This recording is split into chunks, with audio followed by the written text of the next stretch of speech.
સુરત શહેરની અંદર ભેળસેળિયાઓ નથી સુધરી રહ્યા। ગોળ, ઘી તેમજ દહીંના 6 જેટલા જે સેમ્પલ લેવામાં આવ્યા હતા અલગ અલગ જગ્યાઓ પરથી તે સેમ્પલ ફેલ ગયા છે।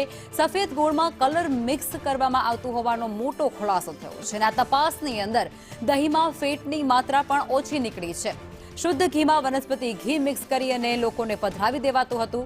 નજીવા રૂપિયા કમાવા માટે ભેળસેળિયાઓ જે સુરત શહેરની અંદર બેફામ બની ગયા છે। જ્યોતિ ફૂડ પ્રોડક્ટ્સ અને અક્ષર ઘીના નમૂના ફેલ નીકળ્યા છે। આકાશ મોટેલ્સ પ્રાઇવેટ લિમિટેડના નમૂના પણ ફેલ નીકળી ગયા છે અને આ સાથે ન્યૂ લક્ષ્મી કિરાણા પર પણ નમૂના ફેલ ગયા છે।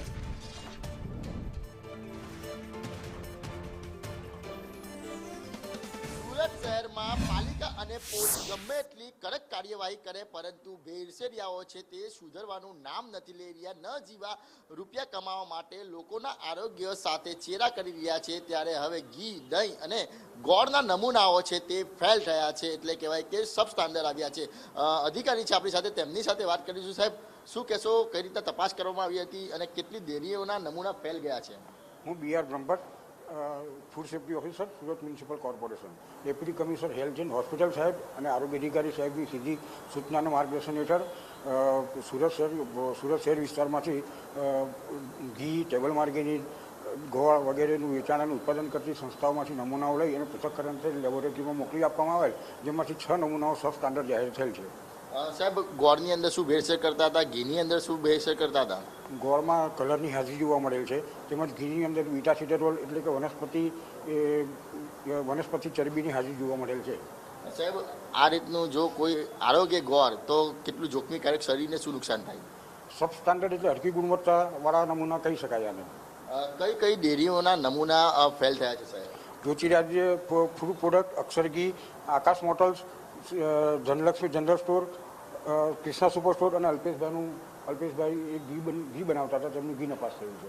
હવે કઈ રીતના કાર્યવાહી કરશે સુરત મહાનગરપાલિકા? Food safety and standard act પ્રમાણે, કાયદા પ્રમાણે જે કંઈ કાર્યવાહી કરવાની હશે તે આગળની કાર્યવાહી તે લોકો સામે કરવામાં આવશે। સાહેબ, આટલી બધી કાર્યવાહી કરવા છતાં પણ કેમ આવા ભેળસેળિયાઓ સુધરવાનું નામ નથી લઈ રહ્યા?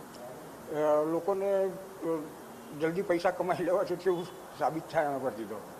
પોલીસ ફરિયાદ કેમ નથી કરવામાં આવતી જો લોકોના આરોગ્ય સાથે સીધે ચેડા કરતા છે? પોલીસ CRPC અને IPC પ્રમાણે કામગીરી કરે છે। અમારે food safety and standard act પ્રમાણે કામગીરી કરવાની હોય છે। સીધું આરોગ્ય સાથે ચેડા છે સાહેબ, તો કેમ આરોગ્ય વિભાગ ફરિયાદી નથી બનતું? આરોગ્ય વિભાગ ફરિયાદી બને જ છે, પણ એ એમના કાયદા પ્રમાણે food safety and standard act પ્રમાણે કામ કરે છે।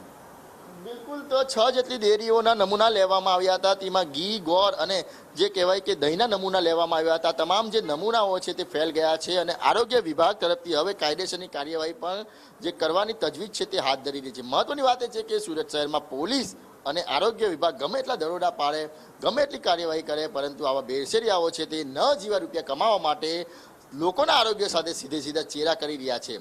કેમેરા પર્સન અજીત પટેલ સાથે મનીષ પરમાર, સંદેશ ન્યૂઝ।